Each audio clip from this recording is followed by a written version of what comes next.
Now I'm going to take a little break. I'm going to be staring at you guys the way that Breen's staring at me, so you can talk about your book, the back issue of the day. We're going to go back to 1967 July, King Size Avengers Annual #1. What can I say about this, other than it has the original Power Man? He was a ginger. They turned him into a black guy. Well, that's our review, kids. Now back to Have a good day. I know. Yeah, there is, of course, the ginger side that's going on and everything. So yeah, this was a fun read. So who's got the better cover? He's got the Masterworks. I got the original. So anyway, this book. At first, when I read it the first time, I wasn't really into it. And then I stopped halfway. I went back at to read it again. I enjoyed it. I'm this kind of a guy who does not like teen books. I absolutely don't like them at all. That being said, from the Flash never really felt like a teen book to me. It felt like more as just like just other characters, like it's a supporting cast. This was a team book, and you have the Swordsman, the Mandarin, Power Man, Living Laser, Executioner, and Enchantress. Sorry, tongue twister. And not only this, you have the cover. You have Scarlet Witch. You have the original Avengers, alongside with Hercules, and you have Hank Pym in his Goliath costume, which I've never seen the blue and yellow before. I always saw the red when he had. And I like in this story, you actually the action picks up real fast. Breen, what are your thoughts on this book? Is this out of Avengers annuals? Do you still hold this up better than the ones that come after this, or the stories, or do you? Well, okay, this was the first one, and this story is 53 years old now, and it was an excuse to get all of the Avengers together minus the Hulk, and basically fight all of their top villains. Now, the villain that didn't make the cover, Ultimo, who was an Iron Man villain and who was in the control of the Mandarin. But this book was an excuse. So I said, bring all the members together. Like there's Hercules meets Iron Man for the first time. Hercules doesn't recognize him, starts a fight with him. Thor shows up. And, I like where Hercules says, Thor, have you come to watch me thrash yon villain? And Thor goes, that's no villain, that's Iron Man. And he goes, and you should recognize Hercules. And then the Mutual Admiration Society starts. This is basically an excuse to, it was a battle issue. Yeah. It was kind of done the way the Justice League used to do their stories, where they split the team up into small groups and send them to different locations. Because the Mandarin had a giant diamond that he was going to use to power a way to be master of the world. So I mean, it was a simplistic plot, but it was kind of neat because I said the Executioner blows off the Mandarin almost instantly. Said, I'm not obeying a mortal. And when he loses, the Mandarin says, why did I get him? He goes, he wasn't going to obey a mortal. And so I mean, it was just like I said, it was a battle issue. It was a lot of fun. Yep. And that's pretty much all there was to it. I mean, I like the fact when he brought the Living Laser in there, he sees all the other ones, Executioner, all the Swordsmen, and all stuff, and he's like, "Hey, Mandy, I don't work with teams." One word right there. One word description of this story. What would you give it? I thought it was actually fantastic. I'm going with nutty. Did you notice how many times Roy used the word nutty in this story? Easily double digits. And that's another thing. It was, I love reading these stories for one of my favorite things about reading 60s stories is the 60s lingo. Yes. And, Roy just, he was right on top of the slang of the day. And I said, this was just a whole lot of fun to read.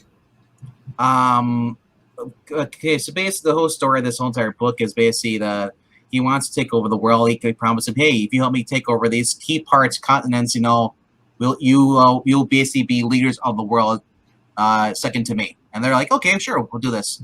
He sends Power Man and Swordsman to Central America. That's what the first part of the story goes to. They're thwarted, basically stopped by the Wasp and Goliath, and while they're fighting stuff, he's like while they're fighting, there's just a giant, huge sword floating above South America, and if this, he's like, hey, if you don't, and Swordsman got a button, he's got a transmitter. He's like, hey, if you don't do what I said, I'll destroy the whole entire continent. I'm thinking like, and they're like, fool, you destroy yourself. He's like, don't worry, we got a jet car. I'm thinking like, you have a rip-off jet car of the Fantastic Four, but yours is just all silver and short.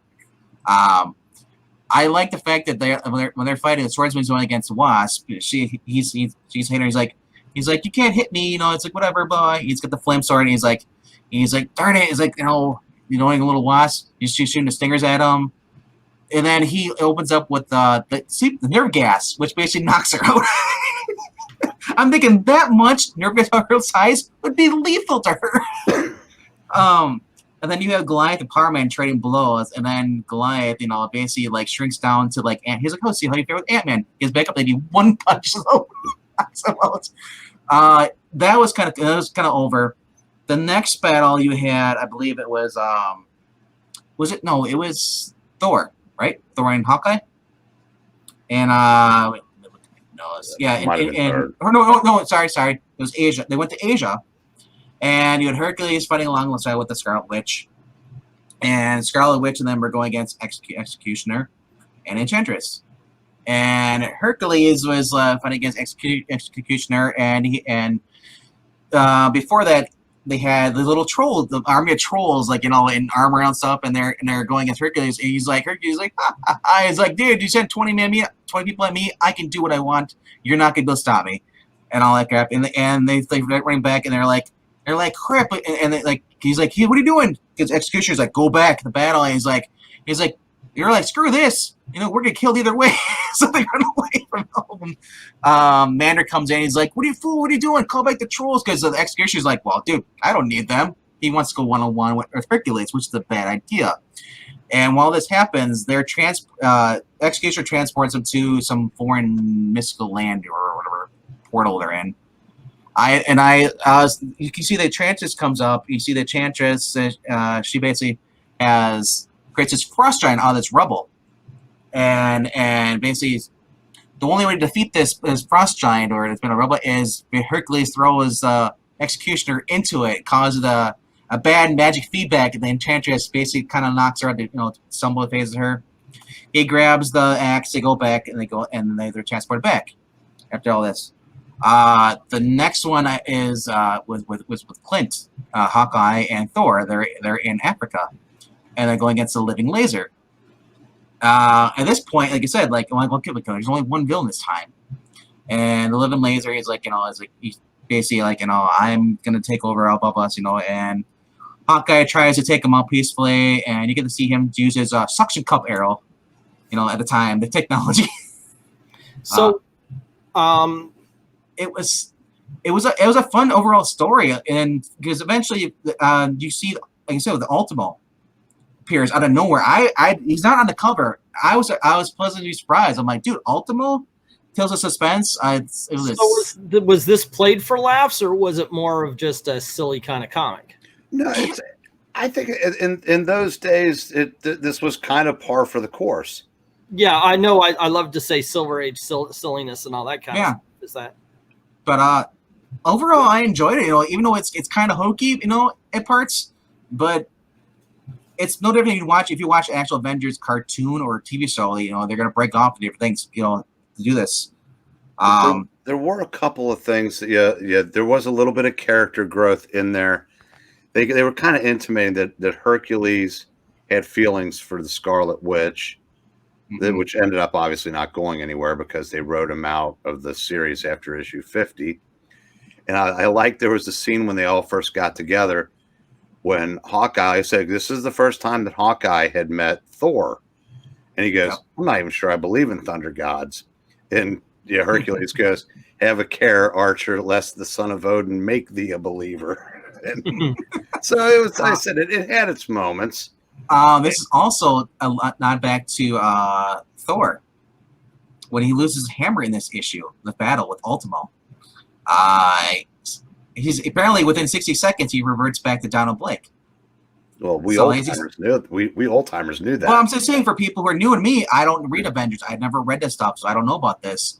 This was I thought that was kind of like, well, that's kind of interesting. You know, if he doesn't have his hammer for 60 seconds, he reverts back. That is a huge hindrance for that character. Imagine in battles. That is so weird, though, because that was the main thing for the Thor Donald Blake dynamic for decades. I know, and now we've been doing this for so long that longtime readers, don't know that.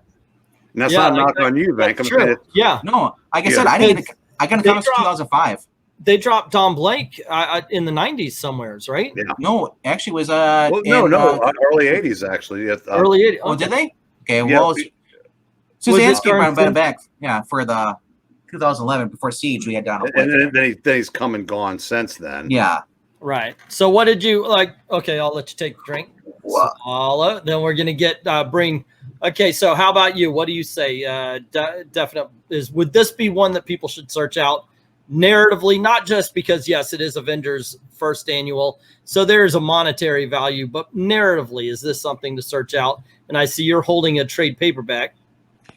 Yeah, I said, yes, I don't know if I can be unbiased when it comes to the Avengers because that is my all-time favorite title. Mm-hmm. And like I said, this was, was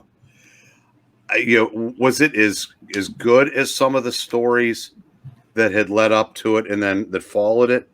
Maybe not, only because the Avengers even then had plot threads and continuing stories, playing out over the course of many issues. This was a one-off, so it's just kind of dropped in. But for what it was intended to do, I think it succeeded, especially for the time, very, very much so. And yes, I would. This is a definite recommend. And you've got a trade paperback that people can find it in, right? Well, yeah, this is the paperback version of the Marvel Masterworks Avengers number 4. Okay, number 5. And you actually have the issue, and you're talking about maybe it'll show up on one of the auctions in I Love Comics at some point. Eventually, yes. Like I said, I read through this. I enjoyed it. It's time for somebody else to read it and enjoy it. Okay, so it's keep an eye out at the auctions for an Avengers auction. We'll have it up there. There you go, gang. I hope you enjoyed that review that basically I just sat back on and let Venkman and Breen go to town. Let me know what you think in the comments below. Don't forget to click like, share, subscribe, and ring the notification bell. Watch one of the videos that are popping up around here, and if you don't mind helping out the channel, going over to Patreon or to Ko-Fi, the links are in the description below. Drop $1 in the till and helps keep making videos for you. I'd like to thank everybody who's already done that, and to everyone, all of the true believers, thank you very, very much for watching.